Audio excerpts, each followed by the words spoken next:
Are you disappointed in the DFA's response, particularly in the written in a letter to Senator Risa Ontiveros, claiming that this word war is reducing their diplomatic space to maneuver with China? Yes. So I have written that op-ed on the Inquirer, and the DFA's response to all of these is really disappointing because of three things. Number one, false equivalence. It's as if two sides were equally wrong, which is not the case. The DFA did not even call out the Chinese embassy for asking our official to be reprimanded. That is not normal for a foreign mission to ask the host government to reprimand its official. Also, by the way, Ms. Says, if the Chinese are really concerned about the honor and dignity of their head of state, may I remind you of what China's consul general in Osaka posted on social media, I think 2 months ago. He practically threatened to behead Japan's prime minister because the prime minister, in a parliamentary debate, mentioned about Japan's potential involvement in a Taiwan contingency. And so that is not new, right? In 2024, that also happened. But those diplomats who said those things on social media were not reprimanded. And so, there's a double standard here. So that's one. Number two, look at the asymmetry. Beijing summoned our ambassador to protest Commodore J. Tariela's remarks. Our DFA simply made firm representations. When you summon an ambassador, that's higher than a diplomatic protest. But when you send just a mere firm representation, in other countries, that is lower than a diplomatic protest. So the question should be asked, did we even file a diplomatic protest? Is that firm representation tantamount to a diplomatic protest for the DFA? And number three, lastly, I think the DFA is really, probably because of its leadership, I haven't seen any indication that it's learning from history, right? It still defaults to the old-fashioned diplomacy when it comes to China, when history shows that it does not work. May I call you Jeffrey? Yes, Okay. please. Jeffrey, I asked the very same question of Ronald Llamas earlier, and he said that we should not put too much weight on what the DFA, what the foreign secretary said. It is perhaps because they're dealing with China in a different arena, while the debate in the Senate is a different arena. Precisely, we are dealing with China. We are not dealing with a normal country, say With Vietnam. a normal country. What right? do you mean? I mean, we are dealing with a country with a history of showing bad faith in negotiations. So, if you look at history, right, in the article I mentioned JMSU and the Scarborough Shoal, for example, I think Ronald Llamas also mentioned about how we were tricked to pull out our vessel and China did not pull out. That's just one instance. But way back in 1995, we were tricked that those structures that China were building on Mischief Reef were just shelters for their fishermen. That's one. Number two, we asked, in 1999, they built more structures on top of it.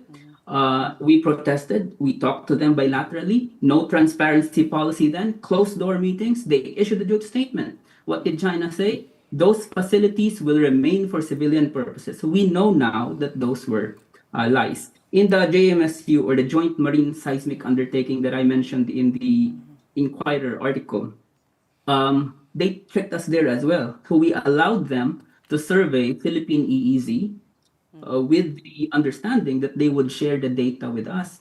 They did not share data with us. They shared partial data, but during the Senate hearing in 2008, our own officials admitted that China did not fully share those data with the Philippines. So long history.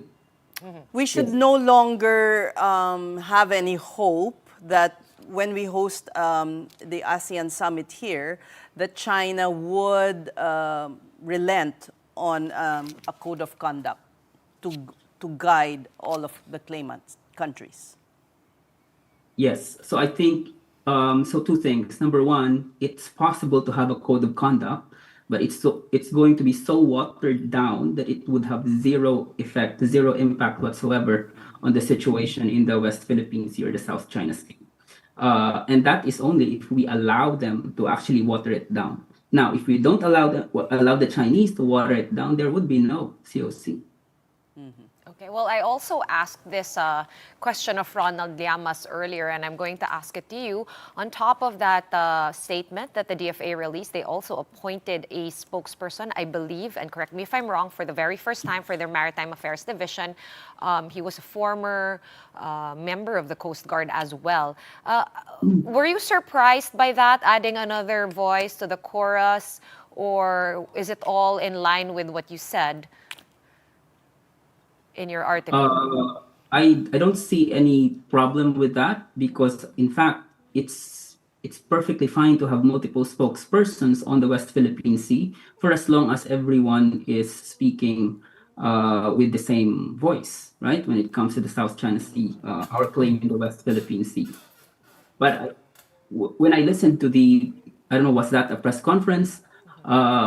There was no indication that they are changing their approach. In other words, I do not see them supporting the transparency policy. Right? I think that's my biggest, my biggest argument in my article is that they see the transparency policy of the Marcos administration of the government as counterproductive or as an irritant to what they're doing. And I think that is a misguided approach because transparency should be seen as a complement to diplomacy to make sure that their diplomacy is grounded on facts, on data, on China's record, and they no longer just take China's words at face value. That's why. So what I'm hearing from you, Dr. Jeff, is the DFA is putting their own spokesperson, perhaps to counterbalance the other spokespersons that we have. And we have a lot, right? We have, of course, spokesman for the West Philippine Sea of the PCG, J. Terriela. There was also a National Maritime Council. There was a national task force at some point. But don't you think that having too many voices kind of muddles the discussion when we're against China, whose policy has been super consistent for decades now? That's why they should talk to each other. I'm not sure if there's an outreach from the DFA to Commodore Tariela and to our AFP spokesperson for the West Philippine Sea. But I don't agree with the notion that they are trying to compete with Commodore J because I don't think they can compete with Commodore J Tariela because first of all, those photos that are being released by the Philippine Coast Guard, those are primary source document, right? Unless I don't know if they're humble enough to actually request these data from Commodore J. But I think yes, go ahead, please. So the task, I suppose, is for the president to get all his people together and to agree on how to approach this matter, to speak in one voice. Perhaps so, but I think there has to be a change of mindset from the foreign affairs to not view the transparency as counterproductive to diplomacy. I haven't heard the new spokesperson from the DFA saying that they support the transparency approach. I heard they keep on saying that the DFA is the authoritative voice when it comes to the West Philippine Sea issue. So I just read that, or I interpret that as a reinforcement of I don't know their authority or their power. But I don't see any actual embrace of the transparency policy. Well, so you have the DFA saying also that disputes are better handled quietly through diplomacy, and you do want to see the Foreign Affairs Department supporting transparency efforts. But the question is, Dr. Jeff, can transparency and quiet diplomacy coexist? Absolutely, right? So they can do diplomacy as as diplomats, but at the same time allow the transparency policy to actually shape public narratives and policy discourse, right? Because if you do not allow transparency, there will be, or the Chinese would be successful in its malign influence operations in the country. And that is not just a malign influence operation within the country, but that can influence public policy in the long run. There will be more people, like some senators, who would argue, intentionally or not, in favor of the Chinese position. This transparency initiative is a hallmark of the BBM administration. So, what would you say is the biggest achievement of this initiative? I think one of the biggest initiative is countering malign influence operation within the country.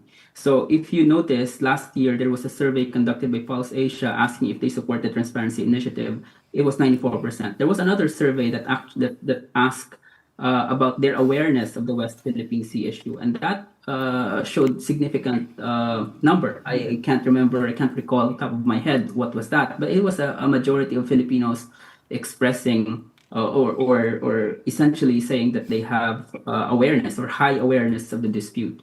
And that's important because we do not want gaslighting by the Chinese embassy or the Chinese foreign ministry to work, right? So we need to make sure that our people are aware of the issues of our interests and the basis of our interests. Okay, not to belabor this, but you already mentioned that Sas asked you, shouldn't it be the president, no? Siya dapat yung bastonero, siya nagkukumpas ng foreign policy natin and our stance. So, having said that, do you think having these different voices is kind of a play of how BBM and his administration want to come off, which is may ganito, may ganyan, we have the diplomatic thing moving, but we also have the transparency initiative moving, and that's actually the strategy here, as opposed to some views that there is no strategy. Or kalat-kalat yung strategy. Kalat. Oops. Yeah, I don't want to answer for you. Go Yeah. ahead, Doc. I don't know if there's a strategy, but what I know is the transparency policy is working, and that is something that the government should capitalize on. All right, we thank you for your time. Dr. Jeffrey Ordaniel, President and CEO of the WPS Foundation.